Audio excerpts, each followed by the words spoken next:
So here's a hot take. What if I said there is no such thing as wrong singing? There, I've said it, burn me at the stake, and obviously I'm exaggerating a bit. But in all seriousness, what do people mean when they say someone is singing wrong? Let's take a step back and figure out where this all even came from. Because truthfully, the answer is actually subjective, depending on which philosophy and school of thought and voice you're coming from. Take classically trained singers, for example, who learned a very strict set of rules in their vocal education. These included round, resonant, and balanced sound, even tone throughout one's range, smooth, connected lines, consistent vibrato, optimal resonance and placement, a bunch of rules around breathing, and many more. Most of Western vocal education came from the classical world, and a lot of these ideas and ideals have been passed on to us and adapted over time. So even when we moved away from opera and classical technique, we kept the habit of labeling sounds as right or wrong, too nasal, too shaky, too breathy. As it so happens, a lot of the things that make a voice interesting and unique. Which brings me to why I really dislike telling someone they're singing wrong. Because truthfully, unless someone is specifically trying to sing professionally, in which case different rules do apply, there is very little benefit in telling them they're doing something wrong. Now, if they're damaging their voice, that's a different matter and probably worth addressing. But most of the time, wrong just means that's not how I would do it, or that's not how I was taught, or I don't like that. And here's what's interesting. A lot of the sounds we were told are wrong are literally the foundation of some of the most iconic voices in music. So,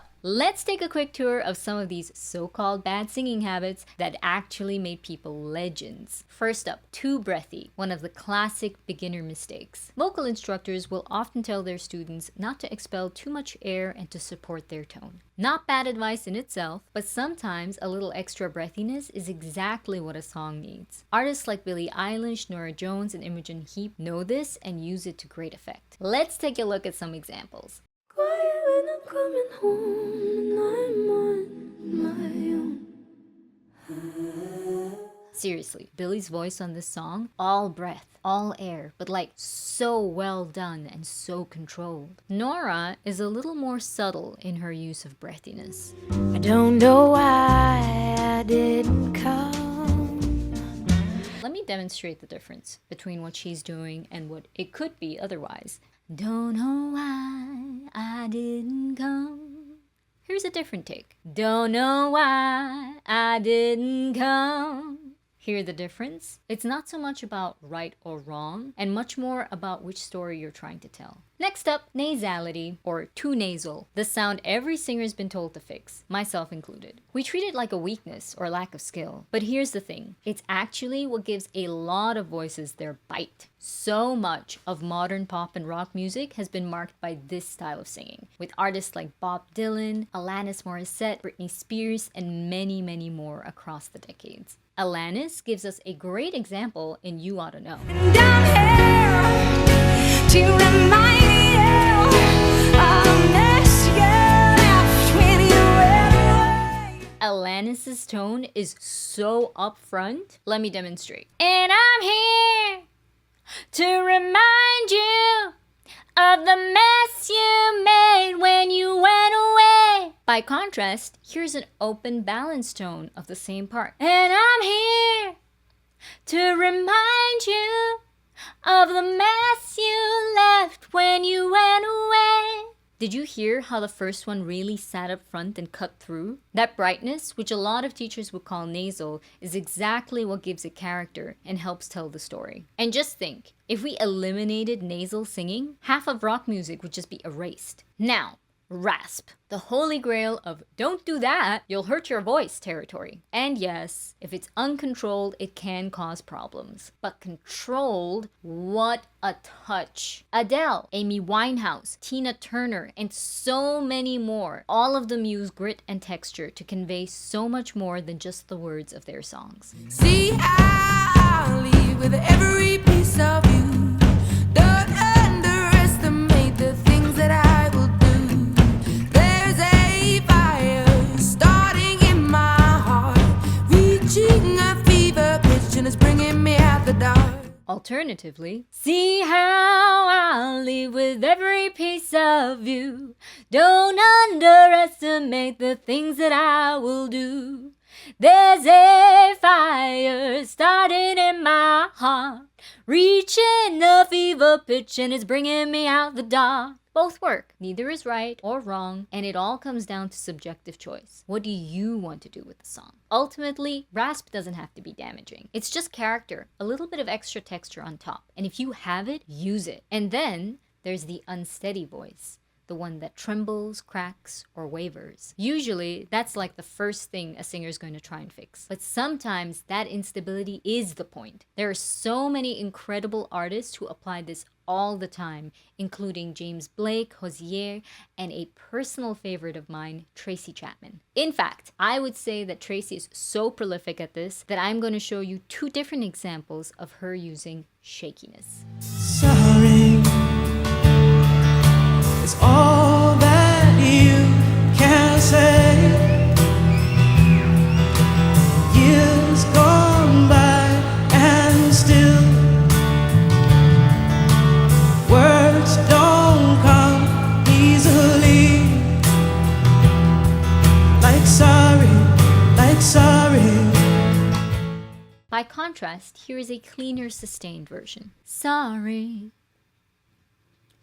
is all that you can say. Years go by and still words don't come easily. Like sorry, like sorry. The thing about this, that little quiver she uses, it's not lack of control. It's vulnerability. It's brokenness. It's an expression of real human emotion. But then, shakiness doesn't have to be brokenness and vulnerability. It can also convey other things. She's got her ticket. I think she gonna use it. I think she going to fly away.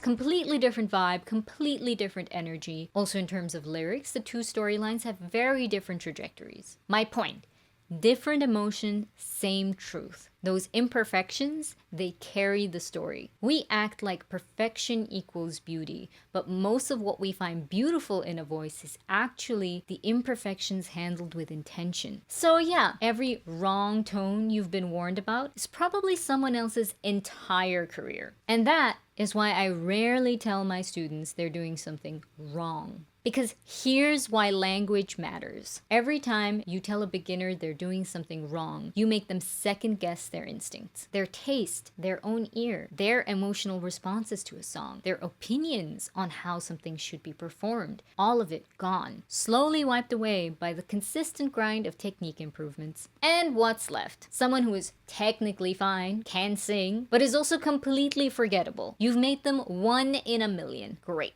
And that's the tragedy. They gained skills, but they lost themselves. So now, okay, sure, I've said don't say wrong a gazillion times, but what to do instead? Well, in my opinion, your voice is your fingerprint, and it's not my job to change it. My job is simply to help you strengthen and enhance it. So when something isn't working, I'm not saying, oh, that's wrong. I'm saying, here's something you could try that might help. For example, if someone is struggling to expand their range, we might work on exploring resonance chambers. For example, they're doing, we're going up, up, up.